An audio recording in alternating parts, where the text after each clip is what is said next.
If they're a singer, they need to be able to sing. They need to have a certain look about them, and that doesn't mean they have to be good looking, but they have to have a certain presence, stage presence, if you will. There has to be something unique about them or recognizable about them that distinguishes them from the masses. They need to have a certain, they need to be smart. They need to be very committed to what they do. This is not a hobby. If it's a hobby and you're in our business, you won't be successful, because this is not a 9-to-5 job.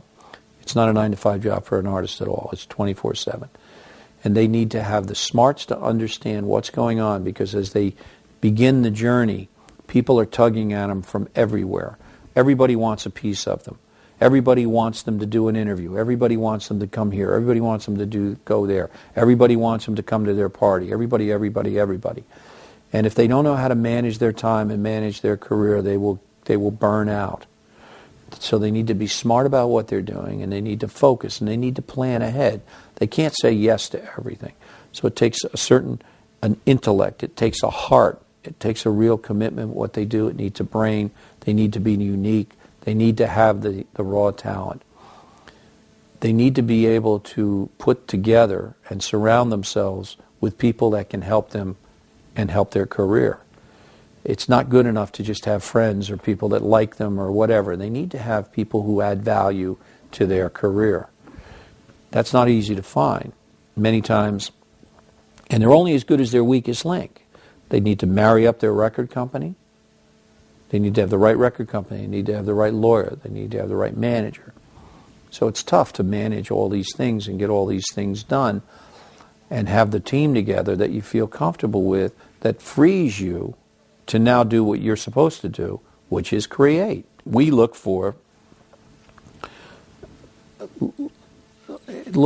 somebody with those qualities and has something to say. They can write, if that's what they're supposed to be doing.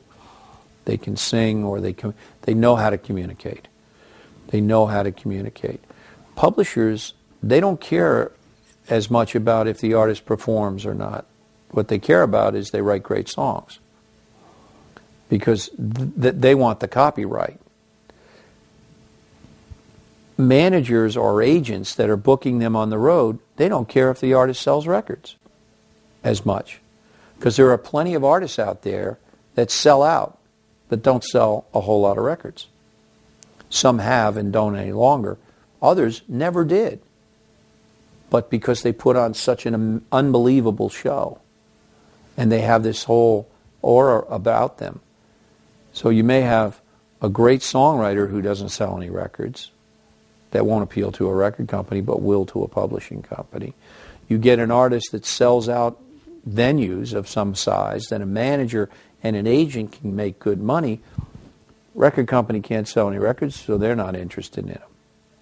Then you get the artists, and it's sad, but there are many artists that can sell a lot of records but can't sell a ticket in a venue, relatively speaking, and they don't write their own material, so the publisher doesn't really care about them too much. It's rare when you can get all of that going on, and there are too many artists today that sell a lot of records for a moment, but really are terrible live. And again, they don't write their own material. The multinationals today, I think, are spending too much time looking for artists that are of the moment, those artists that they can glamorize and make them a brand for a relatively short period of time. And they don't expect them to be anybody that you care about in 10 years. It's very much immediate gratification today in our business.